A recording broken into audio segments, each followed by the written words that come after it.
Businesses naturally want predictability from their organizations. Promises have been made to customers, and there are business objectives to deliver as well. Often, those things have little or no wiggle room. The head of marketing says this must be completed on time because we have a trade show on March 1st, and we've committed to be present there. The head of product says the only way we could save this angry customer was to promise that we could have everything completed by September 30th, and if we don't deliver, they will walk. What business leaders can't wrap their minds around is that reality can't be changed simply by sheer will. There's no infinity gauntlet, I wish there was, with a reality stone embedded for one of its knuckles. Oh my goodness, we need an infinity stone. A reality stone, that would be awesome. And there's no shared crystal ball sitting on a pedestal somewhere owned by the engineering department or by whatever department it is. They can spend 4 weeks defining and estimating the full scope of the project, but there will always be some surprises that no one could have ever foreseen. It just happens. Business leaders naturally want to blame the people who are building the product, but they could just as easily blame themselves for not recognizing the risk and how risky it is to predict the future. In addition, these same business leaders often contribute to circumstances that almost guarantee that the date they're so concerned about will be missed. Every time someone screams and leadership forces everyone to drop what they're doing and pivot to whatever that person is screaming about, they are, without knowing it, asking for the schedule to slip.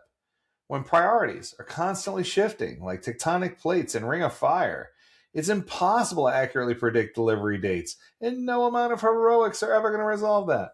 When this happens, we call it scope churn, because the sprint scope, which should be stable, is churning and shifting underneath the team.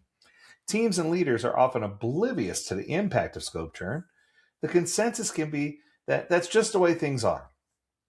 But things are that way because decision makers don't really prioritize team stability above other things. If you want to deliver in a predictable way, you must work to lower scope churn.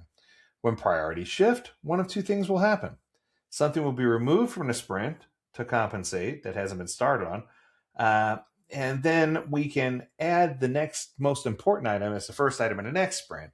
And if the team has bandwidth at the end of the sprint and says we completed all of our committed items, they can get a head start on the first item in the next sprint. Notice I didn't say pull it into this sprint because that's the right answer. They get a head start. That's the best way to do it. Nothing should be moved into the sprint. Nothing should be adjusted, and you can't just move it in and push something out and split the points. And oh my goodness, I've heard all these stories before.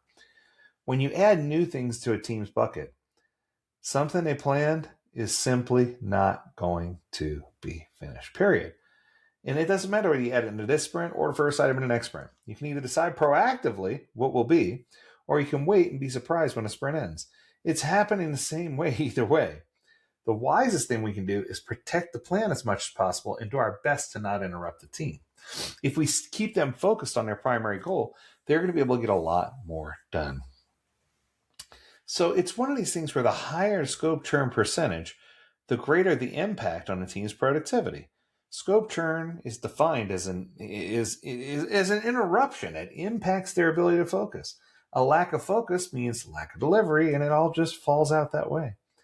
The other way to look at scope churn is by focusing on raw numbers and looking at scope added and scope removed independently. And you can do that by focusing on total story points, and you can look at issue counts. You need to decide what makes the most sense for your team about how to handle inbound issues and how to handle inbound workflow. If you look at it this way, there's a primary goal and a secondary goal. The primary goal is to shrink added scope as much as possible, since added scope is what creates the significant inefficiency on its own.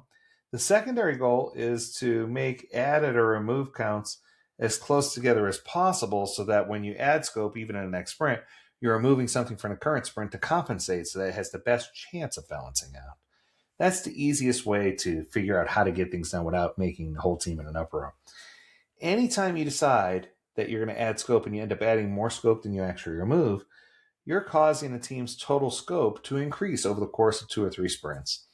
That means that you're asking work to be completed and putting the team in a position where they're very likely going to fail. This prevents them from becoming predictable, and it's unfair to them and unfair to the business. You can't seem to get predictability you want by jiving your teams this way. If you can't seem to get focused, maybe it's time to start tracking scope churn and tracking cumulative flow to figure out where things are getting stuck. So that way you can treat the problem and not the symptom. An ongoing theme this week has been treating symptoms and not treating problems. So I want to talk to you quickly and say that if you treat the problem in this case, which is limiting WIP and handling debt, then none of this is an issue. But the problem is most organizations don't take time to do that. So my advice to you is figure out a way to formulate exactly what the debt is, how the inbound flow works, and adjust the amount of work you're taking on in each sprint to make it marry together so it makes sense. That's going to do it for this episode. I hope you enjoyed it. If you have a topic you want us to discuss, learn more at AgileDad.com. We would love to hear from you. And as always, we encourage you to stay healthy, stay well, and stay agile, my friends. Until next time, do take care.